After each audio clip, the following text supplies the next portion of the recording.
Assalamualaikum warahmatullahi wabarakatuh. Selamat sore pemirsa TVRI Bengkulu dimanapun berada. Kembali bersama saya Rova Dilasda dalam Bengkulu Bicara dengan tema kita pada sore hari ini, yakni keterkaitan antara Dinas Pendidikan, Dinas Dukcapil dan juga Dinas Diknas Kota Bengkulu. Dan tentunya bersama kita telah hadir kedua narasumber kita pada kesempatan sore hari ini. Dan pemirsa TVRI Bengkulu berbicara mengenai keterkaitan antara Dinas Dukcapil dan juga dengan Dinas Pendidikan Nasional.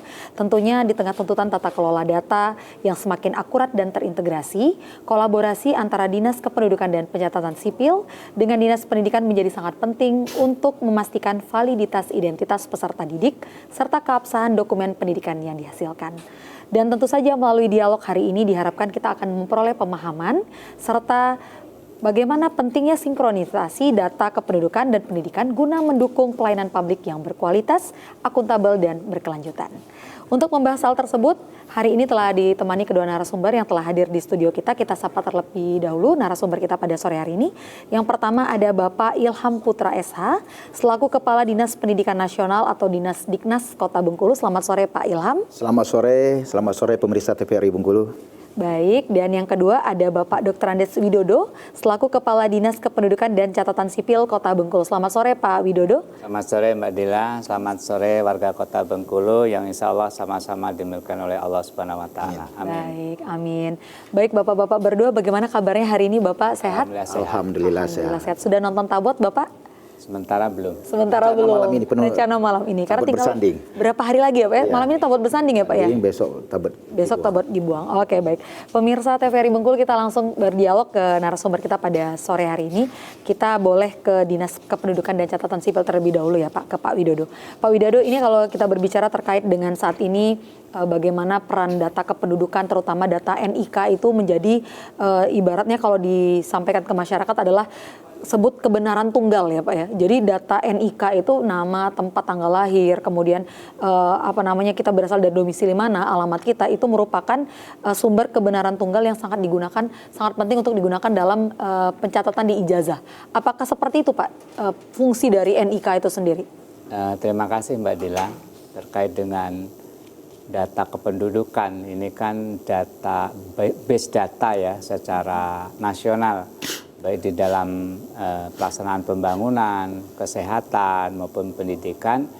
Dinas Dukcapil memegang peranan penting karena terkait dengan by nick, by name. Pada saat ini tidak ada aktivitas masyarakat yang tidak menggunakan by nick, by name, karena di sana sudah tercantum terkait dengan identitas ya, yang bisa dituangkan di dalam kartu keluarga, kemudian di akte kelahiran, kemudian juga di NIK. Nah, terkait dengan data pendudukan ini sudah barang tentu basisnya data, dan kami dari Dukcapil yang berkaitan erat dengan dunia pendidikan yaitu NIK ya, kemudian akte kelahiran, kemudian KIA.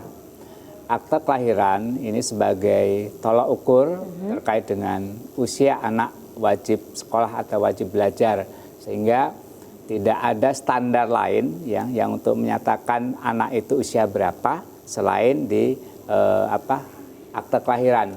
Karena akte kelahiran ini adalah basis data. Jadi seseorang dinyatakan sebagai warga negara itu berdasarkan akte kelahirannya. Ya.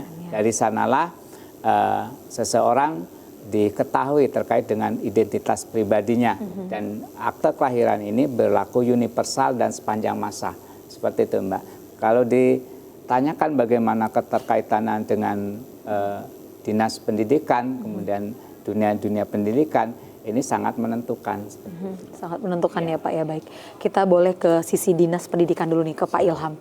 Pak Ilham, kalau kita lihat dari sisi Diknasnya, data siswa di Dapodik Pak, itu diambil dari data yang mana Pak? Apakah ini wajib sama persis dengan data dari Dukcapil, atau mungkin cukup dari ijazah saja nih yang sudah dikeluarkan oleh sekolah-sekolah dari ananda-ananda sekalian? Itu bagaimana Pak dari sisi Diknas? Selamat sore pemirsa TVRI Bengkulu, selamat sore Mbak Dela.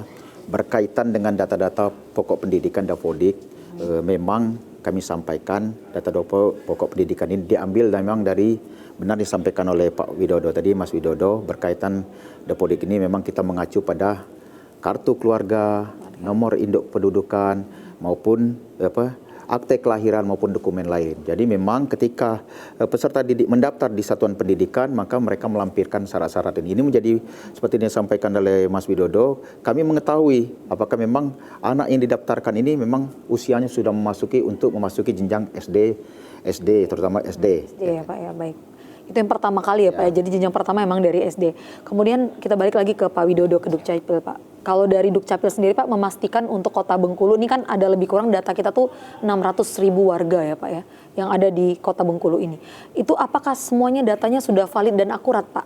Secara data kependudukan Mbak Dila di semester 2 2025 kita kan berdasarkan data DKB ya, data konsolidasi bersih yang dikeluarkan oleh Dirjen. Jumlah penduduk Kota Bengkulu saat ini 407.843. Oke. Ya.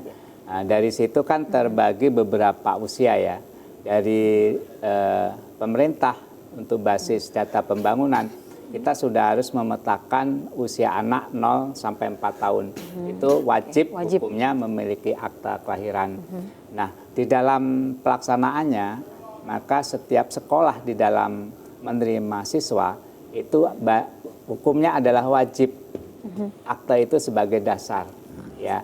Dan tatkala ada persoalan-persoalan terkait dengan dokumen kependudukan, maka kita juga selalu berkoordinasi dengan Diknas. Ya, terutama terkait dengan Dapodik. Ada juga misalnya datanya kurang valid ya, antara satu dengan yang lain. Bahkan ada juga karena persoalan salah input dan sebagainya. Nah, ini kan memerlukan koordinasi yang sangat intens. Dan kami secara pribadi maupun secara kedinasan rajin menelpon Pak Ilham.